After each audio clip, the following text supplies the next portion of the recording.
Objectif de l'eau potable pour tous, l'échéance c'était pour 2015, aveu d'échec au Burkina malgré les progrès. L'accès universel à l'or bleu reste un défi. À 2 jours de la journée mondiale de l'eau, on s'arrête sur le sujet ce soir avec les difficultés d'approvisionnement dans une ville comme Koudougou, l'analyse de la situation et les éclairages de notre invité Alassane Sori, secrétaire général du ministère de l'eau et de l'assainissement. Et puis zoom dans ce journal sur le poste de contrôle juxtaposé de 5C. À son lancement, le projet était présenté comme la panacée pour l'optimisation des opérations de dédouanement à cette frontière. Aujourd'hui, il bat de l'aile. Les services douaniers du Togo ont déserté les lieux depuis novembre 2014. Alors où se situe le problème? Explication dans un instant. Et puis Barack Obama à Cuba, c'est la matérialisation du rapprochement entre les deux voisins ennemis. Cela fait près d'un siècle qu'un président américain n'avait pas foulé le sol cubain. C'est une nouvelle page qui s'ouvre pleine d'espoir pour les populations cubaines asphyxiées par des dizaines d'années d'embargo. Mais les différends entre les deux pays sont loin d'être totalement aplanis. Voilà pour la une de ce journal. Mesdames et messieurs, bonsoir et bienvenue. Le sésame dans tous ses états à voir et surtout à acheter, c'était ce week-end même à Dédougou. La région est une zone de forte production de cet oléagineux aux grandes vertus. C'est la deuxième édition des journées promotionnelles, l'occasion pour les acteurs de la filière de réfléchir aux moyens d'augmenter leurs revenus. Yves Rwamba, Karim Ouedraogo et Naya Lagdopol Sawadogo. Ce sont entre autres des jus et des biscuits à base du sésame qui ont été mis en exergue lors de cette deuxième édition de la journée promotionnelle du deuxième produit agricole d'exportation du Burkina. Selon les promoteurs, 2 raisons ont motivé cette initiative. Nous avons compris qu'aujourd'hui, avec le sésame, non seulement on peut se nourrir de ça et on peut se faire aussi de l'argent avec ça. On a fait le sésame sucré, il y a sésame salé, il y a pâte de sésame, donc c'est une très bonne idée. Malgré les difficultés rencontrées par les acteurs, le sésame burkinabé occupe un rang important sur le plan international et le gouvernement compte soutenir cette initiative pour une émergence de la filière sésame. Nous voulions, au nom du gouvernement, saluer donc la vision et la pertinence de s'organiser de la sorte pour améliorer et les quantités et la qualité donc des productions du sésame.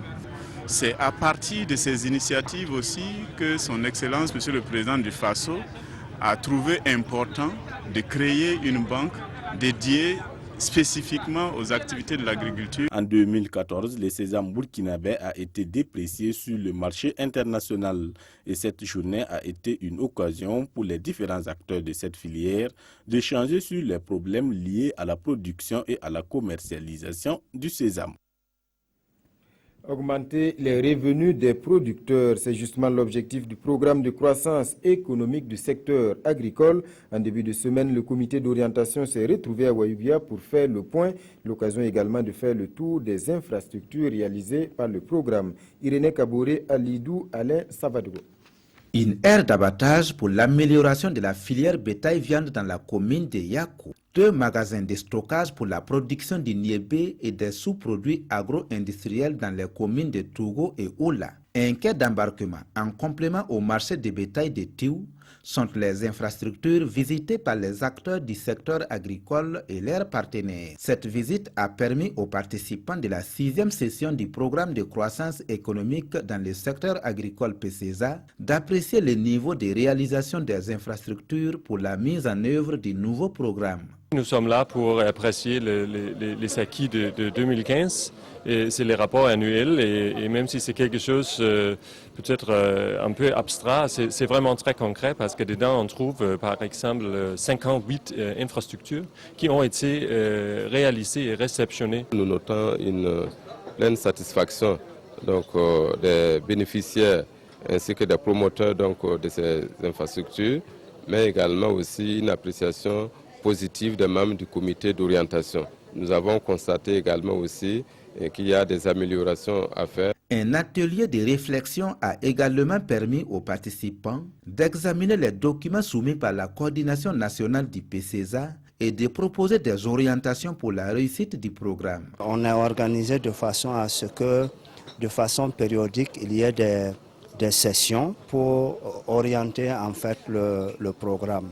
faire des recommandations qui seront reversées au comité de pilotage pour prendre finalement une décision. Le PCESA est financé par la coopération danoise depuis 2013 et vise à améliorer les revenus des ménages et réduire la pauvreté. Il couvre les régions du Nord, du Sahel, de l'Est, du Centre-Est et du Centre-Ouest. Dans 2 jours, le 22 mars précisément, la communauté internationale commémore la journée mondiale de l'eau, l'occasion de mettre en lumière les difficultés d'accès à l'or bleu au Burkina. C'est le cas notamment à Koudougou, l'une des villes les plus peuplées du pays. Les sources d'eau qui approvisionnent cette ville sont éloignées et il manque de l'énergie pour le transport. Conséquence, des coupures d'eau à répétition qui perturbent le quotidien des populations. Constat sur place, Mathias Trabo, Chak Lamissa Tarpaga.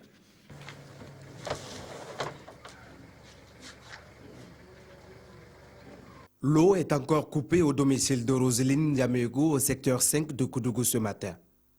La coupure est intervenue peu avant 6 heures et il est 10 heures, soit 4 heures de temps.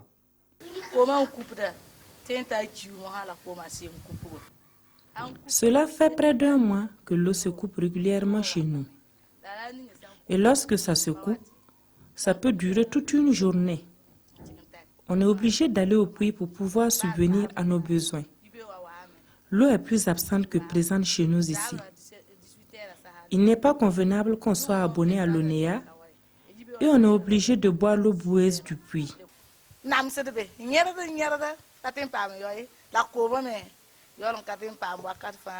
De nombreuses bornes fontaines sont désertes dans ce secteur. Seuls les fûts et autres récipients de collecte d'eau font la queue. Marcel Caboret confectionne des briques au secteur 4. Il a parcouru environ 3 km pour enfin trouver de l'eau ici, mais le débit est faible. C'est la fontaine, ça ne vient pas. Tout le monde est calé. Pour aller boire même, c'est dur. Donc je ne sais pas comment faire pour gagner l'eau. L'eau là aussi, ça ne vient pas. Ça vient un peu. Donc on prend un bidon pour prendre l'eau pour mettre dans le barrique. Donc on ne sait même pas comment faire. Donc notre travail c'est gâteux comme ça. La ville de Koudougou compte près de 120 000 habitants, une des villes les plus peuplées du Burkina. L'Office national de l'eau et de l'assainissement ONEA a effectué 12 400 branchements. Pour satisfaire la population, il faut aller chercher l'eau dans le Moun à pratiquement 60 km. Une autre source existe, le barrage de Salbisgo à 15 km. Et toute cette eau est traitée ici à Koudougou. Par jour, nous faisons entrer dans le décanteur en moyenne 8800 mètres cubes. Ce n'est pas un volume qu'on envoie en intégralité en ville. Souvent, il y a des besoins d'entretien où cette eau qui est déjà traitée nous est utilisée pour l'entretien des équipements. Donc souvent, on se retrouve avec 8750 mètres cubes que nous envoyons en ville avec une perte légère pour l'entretien. Plus de 8000 mètres cubes d'eau est envoyée tous les jours vers les ménages à travers ces 2 châteaux. Suffisant selon le responsable de l'ONEA à Koudougou, mais il y a d'autres causes qui expliquent ces coupures. Les zones en hauteur, généralement, il y a des difficultés qu'on a pour que l'eau puisse monter. Mais du reste, la contrainte majeure, là, bon, c'est lié un peu à l'énergie. Voilà. Donc ça fait qu'il y a des périodes où on ressent des baisses de tension et cela nous défavorise. Les 2 sources utilisent l'électricité pour fonctionner. Et il y a la source du Moun là, qui est secourue. Par contre, Salbisco, là où on est actuellement, n'est pas secouru. Donc ça fait que quand il y a ces baisses de tension, nous avons un manque à gagner. Un projet de renforcement des équipements de l'ONEA est en cours, mais en attendant, difficile d'avoir de l'eau à certains endroits à Koudougou. Roseline Yamego et sa famille espèrent en tout cas que le problème soit résolu au plus vite. Elles ont besoin de l'eau. L'accès à l'eau potable, un droit fondamental reconnu à tous les Burkinabés, mais pour l'heure, 36% des habitants des campagnes et 13% des citadins n'y ont pas accès. Le Burkina a manqué le rendez-vous de l'accès universel en 2015. La prochaine échéance, c'est 2030. Une chose est sûre, il va falloir une forte volonté politique, décryptage des enjeux dans ce commentaire de Olopoda. Les initiatives jusque-là développées pour impacter positivement les conditions de vie des populations burkinabées en matière d'eau potable affichent des progrès insuffisants. Le taux d'accès à l'eau potable est de 64% en milieu rural et de 87% en milieu urbain. Si en milieu urbain des efforts semblent avoir été faits, en milieu rural, l'objectif de 76% est loin d'être atteint. C'est du moins ce qui ressort du Programme national d'approvisionnement en eau potable et d'assainissement. Avec ces performances, le Burkina Faso n'a pas atteint les OMD, les objectifs du millénaire pour le développement à l'horizon 2015, qui prévoyaient un taux de couverture nationale de 80%. Pour certains acteurs, les 87% en milieu urbain concernent que 25% de la population. Cette minorité bénéficie de hautes compétences techniques et managériales de l'ONEA, tandis que les usagers du reste du pays, soit 75% de la population nationale, gèrent eux-mêmes leurs services d'eau potable.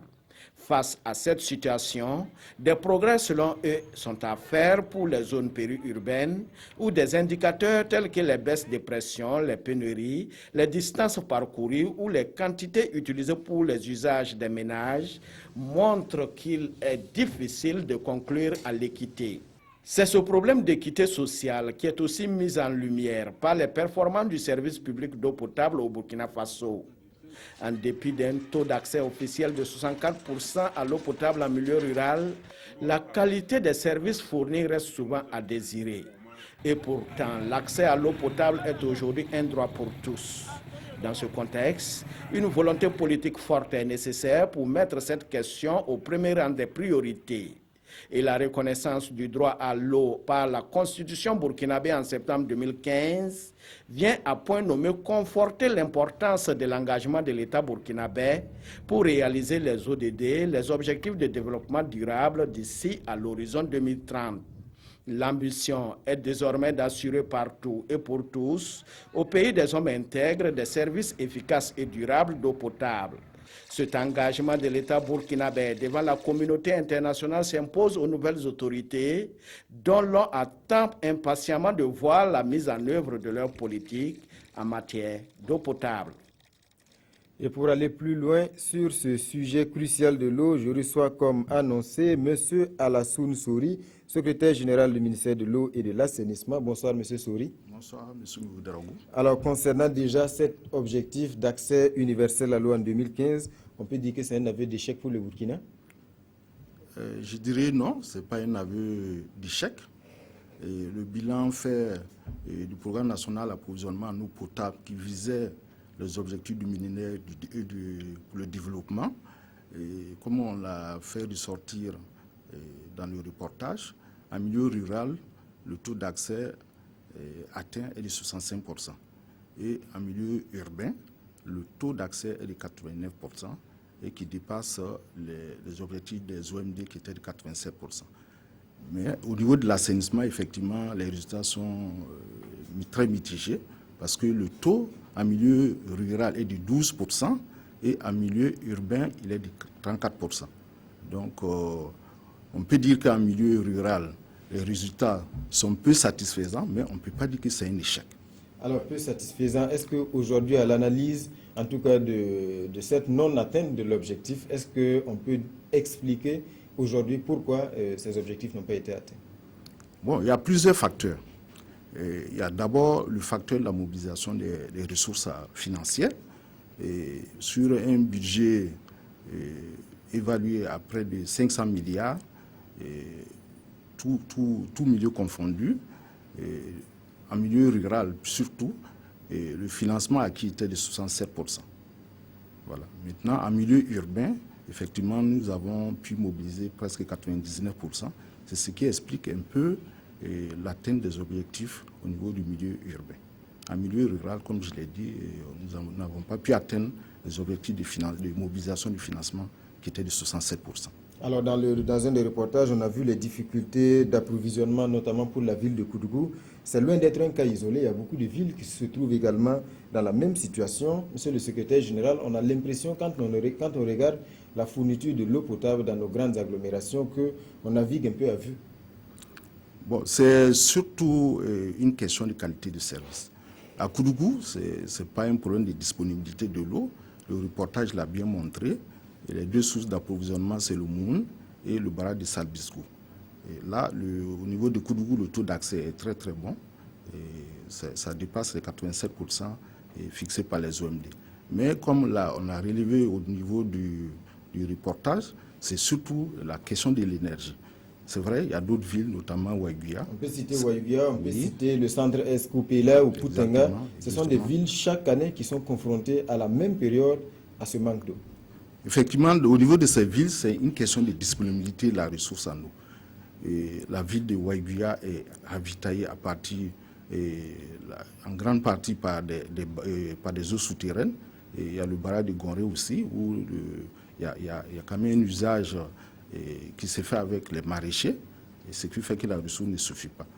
Et compte tenu du contexte hydrogéologique de notre pays, la région du Nord est située dans un contexte de socle salé. Donc la mobilisation de la ressource en eau souterraine est très, très difficile. Et nous sommes en train de voir, pour résoudre ce problème, avec la construction du barrage de Guiti, qui est également, entre griffes, une chimère. Ça fait des années qu'on nous annonce. Non, la construction du barrage est terminée. Et la station de traitement aussi a commencé avec l'appui financier de la Banque islamique de développement. La question qui reste, c'est surtout de régler les quelques questions sur le plan de gestion environnementale. On espère qu'en 2017, on va pouvoir résoudre ce problème. Avec la construction de ce barrage de Guiti, il y a un certain nombre de villes qui pourront être alimentées à partir de ces barrages. Je vois Séguénéga avec un certain nombre de villages tout au long de la route qu'on pourra alimenter à partir du barrage de Guiti. C'est le cas aussi du barrage de Tenkodogo. Effectivement, Tenkodogo-Koupéla, il y a des difficultés de disponibilité de la ressource en eau. Et ces questions pourront être résolues avec la construction du barrage de Sanguin. Et nous envisageons aussi approvisionner les deux villes, surtout Tenkodogo, à partir du barrage de Bagré. Et ce sont des projets à moyen terme que nous envisageons. Alors, monsieur le SG, comme on l'a dit, la situation est plus mauvaise en campagne. Là, ce qu'on remarque également, c'est qu'il y a beaucoup de forages qui sont réalisés, mais il y a également un bon nombre qui tombent rapidement en panne. Alors, quel est le problème? Est-ce que c'est un problème de la qualité du matériel ou bien c'est un problème de gestion de la part des populations? Bon, à ce niveau, j'allais dire aussi que les résultats, au vu des statistiques que nous avons, on ne peut pas dire qu'il y a beaucoup de forages qui sont en panne. Si je prends les résultats de 2015, nous, on a un taux de fonctionnalité des ouvrages qui tourne autour de 89% au niveau des pompes à motricité humaine. Au niveau des adductions d'eau potable, le taux de fonctionnalité est de 87%. Je comprends bien les 10% ou 13% qui restent. Effectivement, c'est une immobilisation financière qui fait une perte, effectivement, en termes de quantité d'eau qu'il faut mettre à la disposition des populations. Nous avons un système de maintenance que nous avons adopté et qui est en cours auprès des communautés parce que ça serait difficile à l'État de faire ces réalisations et d'aller les gérer à la place des communautés. Vous avez parlé des associations des usagers de l'eau. Exactement. Est-ce qu'elles fonctionnent vraiment? Elles fonctionnent, pas dans toutes les localités, parce que c'est un problème de suivi. Elles ont été mises en place, mais il y a un problème de suivi. Et le suivi, c'est dans le cadre de la décentralisation, et effectivement avec les directions régionales dans le cadre de la déconcentration qui doivent suivre les associations d'usagers de l'eau. En plus de cela, il y a un maillon de la chaîne constitué par les artisans réparateurs. Nous avons près de 700 qui ont été formés et qui sont aptes à réparer ces ponts. Mais je dois dire aussi que la gestion et le financement de l'entretien de ces ouvrages relèvent des bénéficiaires et non de l'État. Alors, monsieur le secrétaire général, la prochaine échéance pour l'accès universel à l'eau potable, donc c'est 2030. Et en parcourant le discours de politique générale du Premier ministre, on peut lire par exemple plus de 27 000 branchements particuliers, 1222 forages neufs dès 2016, 397 forages réhabilités dès 2016, 39 adductions d'eau potable simplifiées. Alors dites-nous, comment cela va-t-il se faire? Effectivement, fin 2015, c'était la fin des OMD. Et maintenant, depuis le dernier trimestre de l'année 2015, la communauté internationale a adopté le nouvel agenda des objectifs de développement durable. Effectivement, le Burkina Faso s'aligne dans les orientations de la communauté internationale. Donc les programmes post-2015 sont en voie d'élaboration et la vision du gouvernement, c'est de faire de l'accès universel à l'eau potable et à l'assainissement à l'horizon 2030. Effectivement, il y a un certain nombre de plans d'action qui ont été élaborés et qui visent cet objectif à l'horizon 2030. Et les résultats, les chiffres que vous venez de donner rentrent en droite ligne et dans le sens de l'atteinte effectivement de cet objectif universel, qui est l'accès à l'eau. Ce n'est pas trop beau? Non, c'est pas beau, c'est pas beau. Je pense que le droit à l'eau, c'est un droit universel qui a été reconnu et il faut que les décideurs et la communauté internationale puissent mettre les moyens parce que c'est un droit fondamental. Alors pour finir, la journée mondiale de l'eau, comme je le disais, donc c'est pour ce 22 mars, autour du thème de l'eau et de l'emploi. Qu'est-ce qui est prévu au Burkina?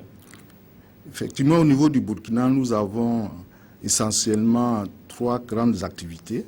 Et le 22 mars, le jour de la célébration de la journée mondiale de l'eau, nous avons prévu une cérémonie de remise des infrastructures d'approvisionnement en eau potable constituée de 400 forages financés par la Commission économique et monétaire ouest-africaine à l'État burkinabé. Cette cérémonie sera célébrée à Napalgué, dans la commune de Bourzanga, le chef-lieu dans la région du Centre-Nord. Voilà. Donc le 24 mars 2016 plutôt, et nous avons prévu aussi une cérémonie de remise des schémas directeurs d'aménagement et de gestion des eaux et des espaces de gestion des cascades et du Moun aux gouverneurs des régions concernées. Ça, c'est la deuxième activité. Et l'activité phare, et ça va être le lancement de la cérémonie du programme présidentiel d'urgence composant eau et assainissement, la tranche annuelle 2016. Ça va être lancé dans la région du Centre-Ouest et ça c'est prévu pour le 31 mars 2016. Merci, monsieur le SG, pour toutes ces informations. Merci d'être passé sur ce plateau. Je vous remercie aussi. Voilà, un rappel, l'invité de ce grand journal était donc monsieur Alassoun Sori, secrétaire général du ministère de l'eau et de l'assainissement. Il a été question de l'accès universel à l'eau au Burkina Faso. Suite de ce journal, à présent, zoom sur le poste de contrôle juxtaposé de Saint-Cancé. C'est une initiative soutenue à bout de bras par l'UEMOA. L'infrastructure a coûté près de 7 milliards de francs CFA et était censée faciliter et optimiser les opérations de dédouanement à cette frontière. Mais le projet bat de l'aile. L'administration douanière du Togo a quitté le site depuis novembre 2014. Pour quelles raisons? Explication Jean-Eudes Bayala, Aboubakar Sayon. Nous sommes au poste de contrôle juxtaposé des Saint-Cancé. Construit en 2010, le poste de contrôle juxtaposé est un dispositif de l'UEMOA visant à regrouper sur le même site les administrations douanières du Togo et du Burkina Faso. Les objectifs du PCJ de Saint-Cancé, c'est de faciliter le franchissement à la frontière des personnes, des véhicules, des moyens de transport et tout autre bien en réduisant les coûts et les délais de passage aux frontières. Mais cette expérience pilote de l'UEMOA a du plomb dans l'aile. Actuellement, il n'y a sur le site que les structures de contrôle aux frontières du Burkina et la police togolaise.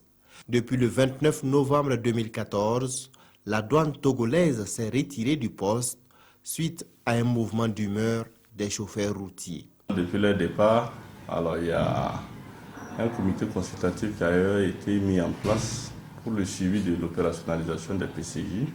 Ce comité consultatif-là, en partenariat avec l'UMOA, est en train d'œuvrer pour le retour de la douane togolaise sur le site.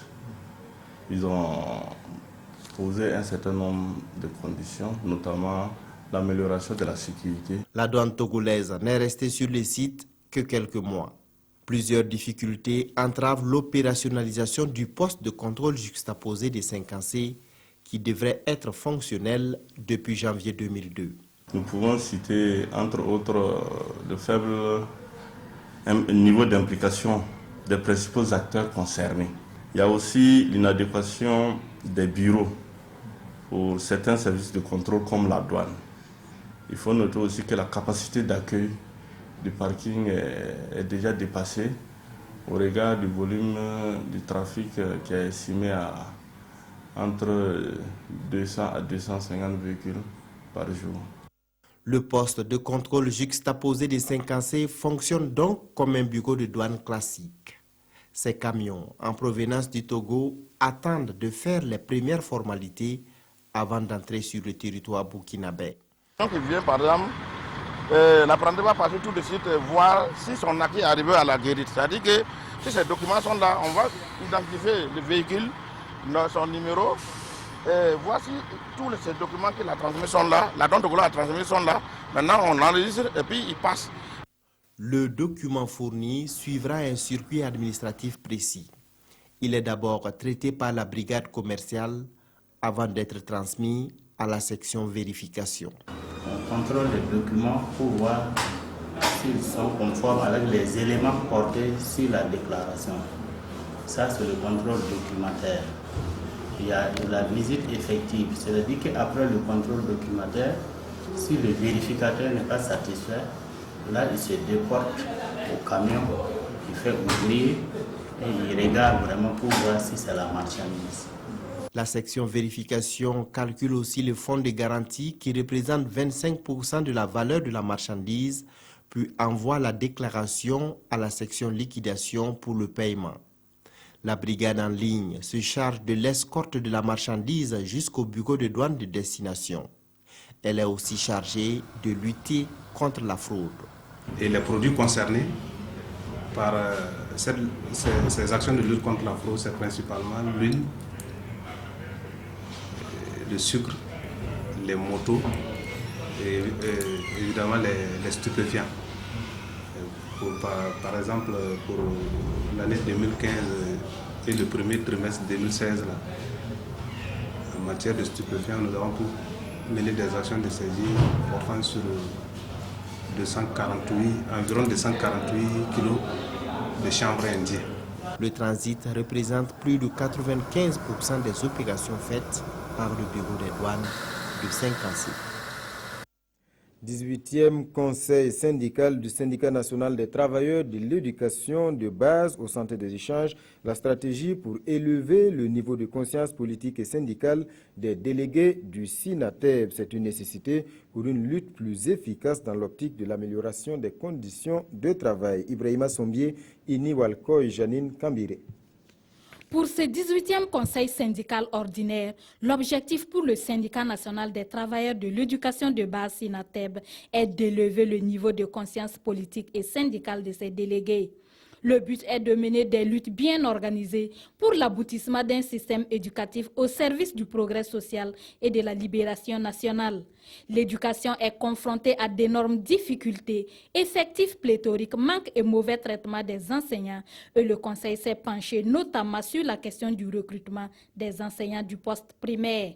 Il est aussi important que les enseignants qu'on met à la disposition de nos écoles et de nos établissements soient des enseignants recrutés avec un niveau acceptable, formés conséquemment et qu'ils aient l'ensemble des moyens pédagogiques nécessaires pour pouvoir assurer des enseignements-apprentissages de qualité pour les enfants. Ce conseil qui a duré 2 jours a regroupé 145 participants venus des 45 provinces du Burkina. Une mobilisation qui traduit la volonté du SINATEB de trouver des solutions aux préoccupations du monde enseignant.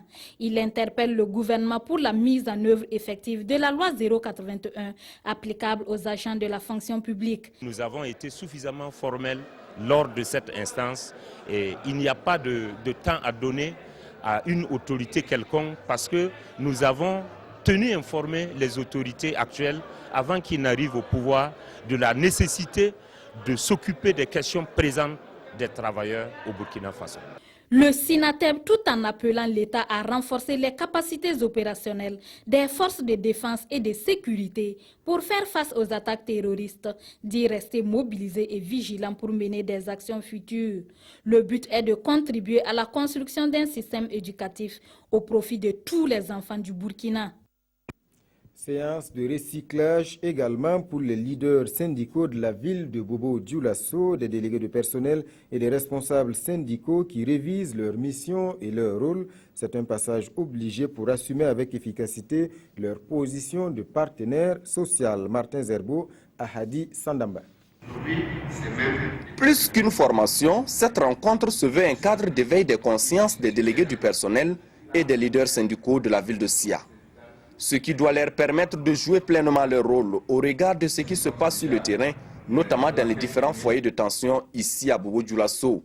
Dans un premier temps, nous devons privilégier la négociation qui est aussi une passerelle par laquelle nous devons passer avant d'aller à la grève. La grève, on y va lorsque la négociation n'a pas abouti. C'est notre arme ultime. Ce qui signifie que la connaissance des textes est impérative pour la cause syndicale. À ce séminaire, la quarantaine de participants sera mise face à sa responsabilité dans l'entreprise en tant que partenaire social. Il y a la technique de négociation collective, il y a aussi le rôle et la responsabilité des délégués du personnel. Vous savez que certains, parce qu'ils ignorent leur rôle, mais arrivent à créer des tensions dans certaines entreprises et qui ne favorisent pas effectivement le développement de ces entreprises et ni l'avancée même des travailleurs. Dans son discours, Yamba Georges Kwanda est revenu sur la déclaration de politique générale du Premier ministre ainsi que sa première rencontre avec les organisations syndicales du pays. Question donc d'inviter les travailleurs à plus de vigilance quant à l'application des différentes mesures prises par le gouvernement. Il a par ailleurs demandé au gouvernement de faire des efforts pour que la rencontre gouvernement-syndicat soit toujours un dialogue de vérité et de franchise. Aujourd'hui, c'est dimanche des rameaux pour les chrétiens, une journée que le nonce apostolique a choisi de passer avec les détenus de la maison d'arrêt et de correction de Ouagadougou. Il leur a rappelé que tout n'est pas perdu, il faut garder la foi. Konsoun Koulibaly, Bouma Ernest Nebier.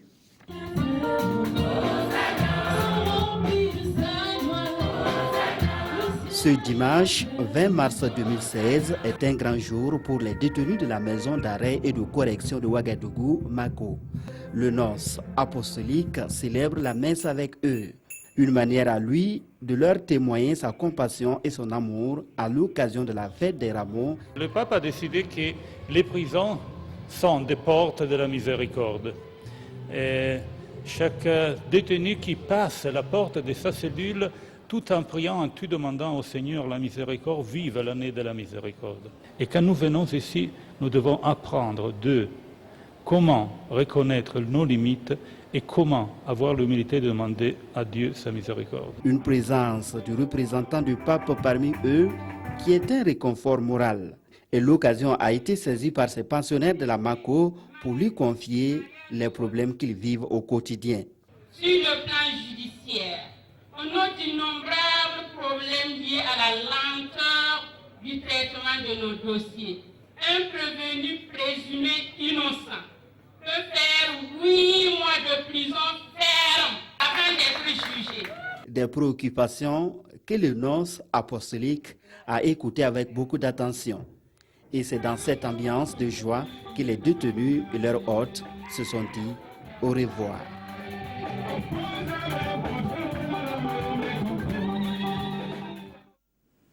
Vous avez un projet de mariage, voici un rendez-vous qui devrait vous intéresser, la 4e édition du Salon international du mariage de Ouagadougou. Notez bien, c'est du 26 au 29 mai prochain avec, et c'est dans l'air du temps, un clin d'œil au paille tissé local. Des détails avec Salifou Belem et Claudine Bikaba.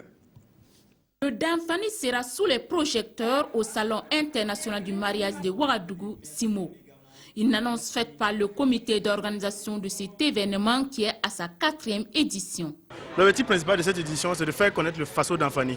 C'est pourquoi nous organisons le WAB, le Wedding Awards du Burkina, qui va permettre aux stylistes de coudre en fait des robes de mariée uniquement faites en faso d'Anfani. Une autre innovation à cette édition, l'élection Miss Ronde Burkina 2016. Elle mettra aux prises 10 concurrentes. On a une page sur Facebook, Sissi Ronde et Sexy. On essaie de coacher les femmes en forme, le relooking et tout. Et bon, l'idée nous est venue par rapport à la page parce qu'il y a plein de monde qui nous ont demandé pourquoi ne pas faire un truc de Miss pour valoriser la femme. On s'est dit, bon, on va tenter le coup. Donc on a essayé de mettre ça dans le CIMO cette année pour essayer de valoriser la femme burkinabé. L'une d'entre elles repartira avec une moto. Le CIMO se tiendra du 26 au 29 mai prochain au FESPACO, 4 jours durant lesquels il sera servi une exposition vente, une rue marchande et une soirée gala pour marquer le coup de cette édition. Voilà un peu de musique dans ce journal avec les premiers pas dans l'univers discographique de Dapperson, de son vrai nom Dacier Eric. Son tout premier album s'intitule Agalais, 10 titres chantés sur un rythme reggae. Il dénonce l'injustice et prône la paix et l'amour. Un album enregistré en live aux États-Unis. Quelques notes dans ce reportage de Yarkiteda.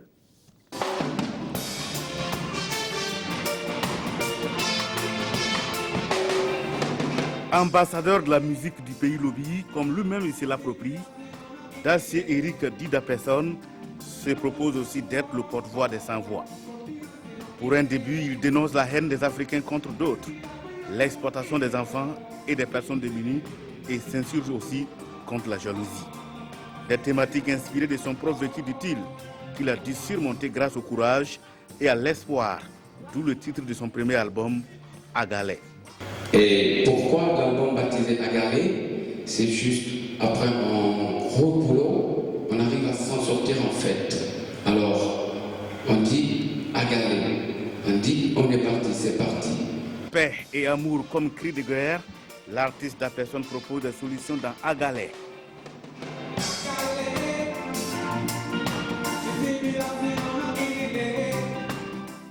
Déjà talentueux dès l'âge de 7 ans avec le nonier, genre musical du sud-ouest avec pour seul instrument la voix, Dacier Eric au fil des ans a côtoyé plusieurs artistes au Burkina, en Europe et aux États-Unis, dont le fils de Bob Marley avec qui ils ont presté sur le même podium pour coucher au finish dans le studio Greenstone, à Galais dans lequel on retrouve Watinone, un mélange de rythmes traditionnels de plusieurs pays africains.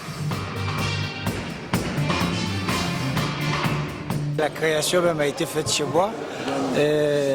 On était assis tranquillement en train de boire du thé, s'amuser. Et on a commencé à taper des boîtes, des bouts de bois et tout. On rigolait quand on s'amusait. Moi, je ne m'attendais pas à ce que ça soit comme ça. Vraiment, c'est très beau. Je félicite l'artiste pour ça. Dapperson est aussi acteur de cinéma et a joué dans plusieurs films. Voilà, bon vent, l'artiste Barack Obama à Cuba, c'est la page inter de ce journal. C'est la matérialisation du rapprochement entre les deux voisins ennemis. Cela fait près d'un siècle qu'un président américain n'avait pas foulé le sol cubain. C'est une nouvelle page qui s'ouvre plein d'espoir pour les populations cubaines asphyxiées par des dizaines d'années d'embargo. Mais le différend entre les deux États sont loin d'être totalement aplani. Un président américain se posera sur le sol cubain cet après-midi. Une visite historique et une première depuis presque un siècle et qui marque de manière symbolique et forte le rapprochement entre les deux voisins ennemis. Un rapprochement voulu par Washington après des dizaines d'années de brouille diplomatique et d'embargo économique sur l'île de Cuba. Réaction d'une Cubaine. La chose la plus importante après ces 90 années, c'est que ce président noir vienne ici, à Cuba, pour unir notre relation et mettre fin à toutes les choses insensées, mettre fin à l'embargo, mettre fin à l'humiliation de la base navale de Guantanamo. Le monde a besoin de paix. J'espère qu'il est vrai que l'intention du président et du gouvernement américain est une amitié sincère, sans conditions, sans intérêt, mais plutôt une relation de respect. La chaîne hôtelière américaine Starwood a annoncé qu'elle allait ouvrir 2 hôtels à La Havane, devenant ainsi la première multinationale américaine à s'installer à Cuba depuis la révolution castriste de 1959. Mais Cuba n'est pas encore un véritable ami et allié des États-Unis, loin de là. Obama a prévenu qu'il évoquerait directement devant Raúl Castro la situation problématique des droits de l'homme. Et puis cette nouvelle scène de violence lors d'un meeting de Donald Trump aux États-Unis, cette fois dans l'Arizona, pendant le discours du candidat à l'investiture républicaine, un homme hostile à ses idées xénophobes a été sévèrement battu par l'un de ses partisans. L'auteur de cette violence a été interpellé et mis en examen. Nouvel incident violent lors d'un meeting de Donald Trump. La scène s'est déroulée à Tucson, Arizona, un État américain qui partage une longue frontière avec le Mexique au cœur de la campagne de Trump. Pendant le discours, interrompu déjà à plusieurs reprises, un homme hostile au candidat républicain s'est fait sévèrement molester par un supporter de Donald Trump avant d'être exclu de la salle. Écoutez sa réaction après le meeting.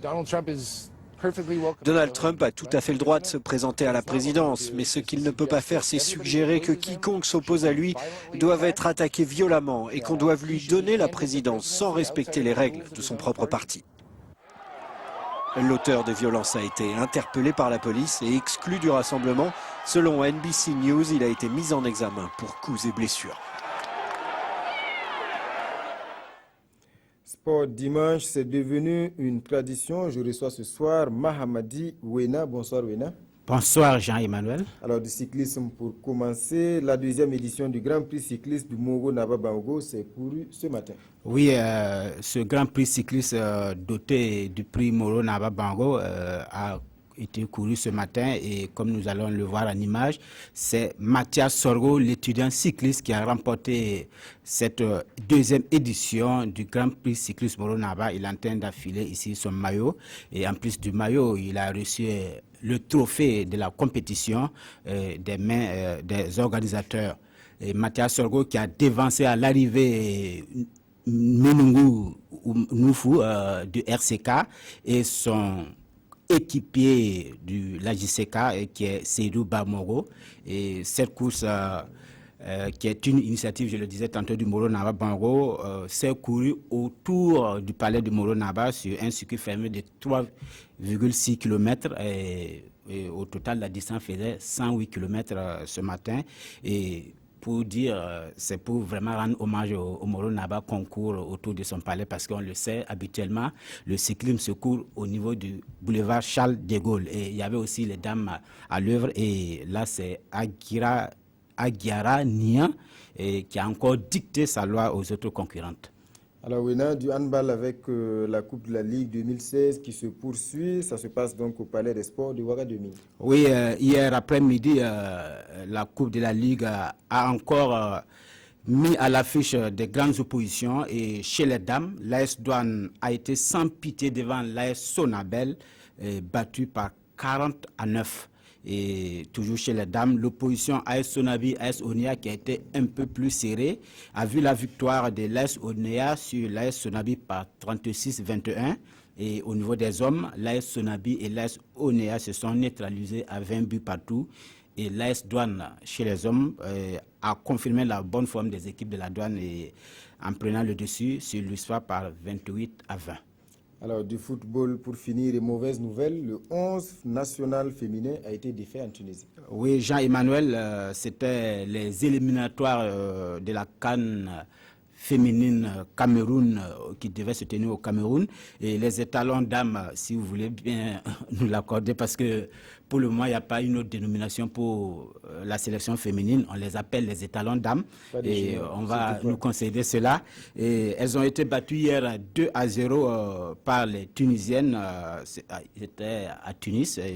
Pour le match retour de ces éliminatoires, au match aller de ce premier tour qui s'était joué il y a 2 semaines à Ouagadougou. Les deux équipes s'étaient séparées sur un score nul blanc de 0 but partout. Et il y a aussi, Jean-Emmanuel, les étalons seniors qui rentrent en lice, du moins en stage demain. Et demain lundi pour préparer les éliminatoires des 3e et 4e journées des éliminatoires de Gabon 2017. Et le sélectionneur national Paulo Dato, comme on le sait, il a convoqué 25 joueurs et le premier entraînement aura lieu mardi, l'après-midi, c'est-à-dire aux environs de 17h. Et c'est d'ailleurs le seul entraînement qui est ouvert à la presse et au public. Donc, mardi, les fans des étalons peuvent aller les voir à l'œuvre pour le premier entraînement. Voilà, on ne peut que souhaiter bon vent à nos étalons. Et puis donc, toutes ces informations sont à développer demain lundi au magazine des sports. Oui, bien sûr, Jean-Emmanuel. Demain, en revenant long en large sur ces différentes informations. Voilà, rendez-vous est pris. Mesdames et messieurs, c'est la fin de ce journal. Merci pour votre attention. Demain à 20h, c'est une autre équipe qui vous retrouve. Celle de cette semaine par ma voix vous souhaite une bonne reprise de travail demain.